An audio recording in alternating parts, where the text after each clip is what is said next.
नमस्कार, मैं हूं रविंद्र जैन और आप देख रहे हैं मुंबई मास टाइम्स। आइए देखते हैं आज की मुख्य खबर।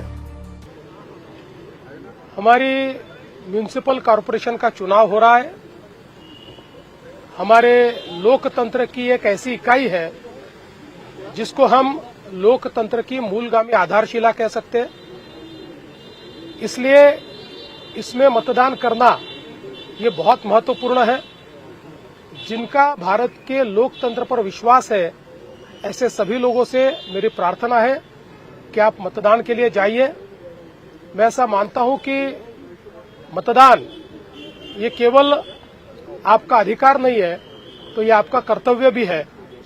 लोकतंत्र में अगर हम अच्छा शासन चाहते हैं तो हम मतदान के लिए जाएं।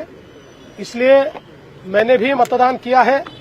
मैं सभी को अपील करता हूं, आप भी मतदान कीजिए, बड़े से बड़ी संख्या में मतदान कीजिए।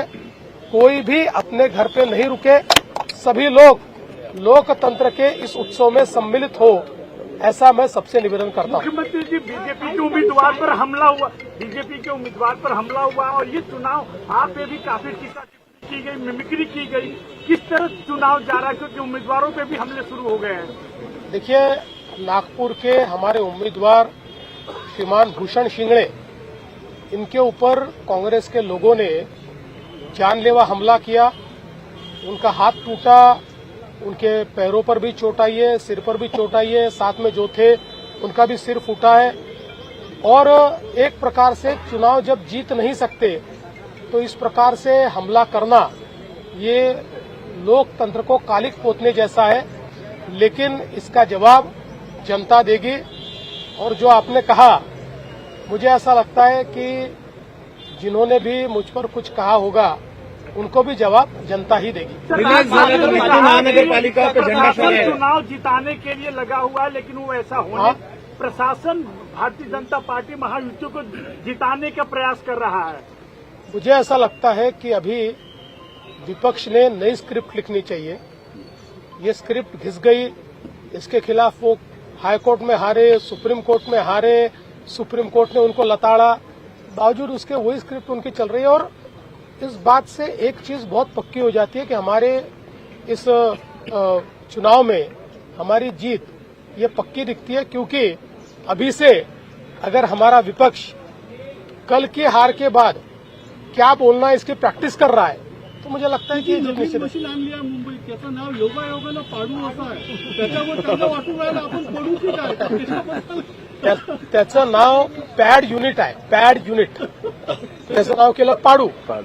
दुसरं, या ठिकाणी इलेक्शन कमिशननी स्पष्ट केलंय, मुंबई महानगरपालिकेचे आयुक्तांनी स्पष्ट केलंय, आणि त्याहीपेक्षा ही मशीन काही अचानक काढलेली नाही।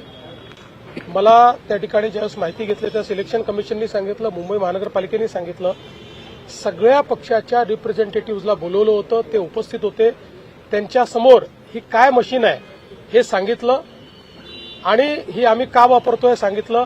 ही सरसकट वापरली जाणार नाही, ही रिडंडन्सी क्रिएट करण्याकरता मशीन आहे। म्हणजे जर काउंटिंगच्या वेळी एखादी मशीन बंद पडली तर सोबत याच्यातही डेटा असेल, जाणार नाही। फक्त काउंटिंगला मशीन बंद पडली तरच याचा डेटा वापरला जातो, अन्यथा याचा डेटा वापरला जात नाही। रिलॅक्स झालं की झेडपीची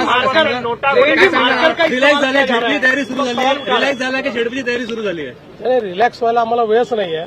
आता झेडपीची तयारी सुरू करावीच लागेल, पण त्याच्या आधी मी डावोसला जाऊन येणार आहे। देखिए, अभी मैंने ये मार्कर मेरे को लगाया हुआ है, अब इसको मिटा के दिखाइए। देखिए कहीं मिट रहा है, देखिए आपके सामने कर रहा हूं, कहीं मिट रहा है। ऐसा है कि हो सकता है कि किसी का इसके ऊपर ऑब्जेक्शन हो, इलेक्शन कमीशन ने देखना चाहिए, और कुछ इस्तेमाल करना है तो करना चाहिए। मैं तो बोलता ऑयल पेंट करना तो ऑयल पेंट करिए, चुनाव निष्पक्ष होने चाहिए। लेकिन हर चीज पर इस प्रकार से इश्यू तैयार करके मानो हमारे जो लोकतांत्रिक संस्थाएं हैं उन संस्थाओं के ऊपर एक प्रकार से प्रश्न चिन्ह निर्माण करना है, गलत बात। 29 में से कितने में